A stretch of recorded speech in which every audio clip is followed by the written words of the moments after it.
அனுராதபுரம் அப்படின்னு சொல்லும்போது வரலாற்று ரீதியில முக்கிய இடங்கள் அப்படின்னு சொல்லும்போது ஸ்ரீ மகா போதி மரம் வந்து அமைய பெற்றிருக்கு. இங்கேதான் உலகின் பழமையான பௌத்த மரம் அப்படின்னு சொல்றாங்க. இந்த அனுராதபுரத்துல தான் அந்த ஸ்ரீ மகா போதி மரம் வந்து அமைய பெற்றிருக்கு. ஓகேவா?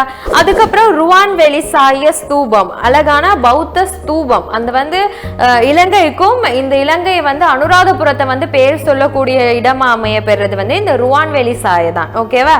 அதுக்கப்புறம் அமைய பெற்றிருக்கிறது தான் இந்த அபயகிரி விகாரை அப்படின்னு சொல்றாங்க. இந்த விகாரையும் வந்து வரலாற்று ரீதியில ஒரு முக்கிய இடத்தை வகிச்சதாகவும் அனுராதபுரத்தை இன்னும் மெருகூட்டு சொல்லக்கூடிய ஒரு இடமாகவும் அமைய பெற்றிருக்கு அப்படின்னு சொல்லலாம். அதுக்கப்புறம் ரொம்பவே பேர் போன நிறைய மக்களால பௌத்த மக்களால பேசக்கூடிய இடமா இருக்கிற இந்த இசுருமுனி விகாரை அப்படின்னு சொல்லுற இடம் தான்.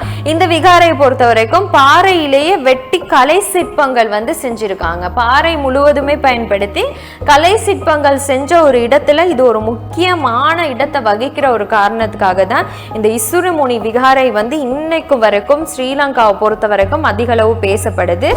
மகாவிஹாராமய அப்படிங்கிற பௌத்த கல்வி மையம் ஒன்று அமையப்பட்டிருக்கு. இந்த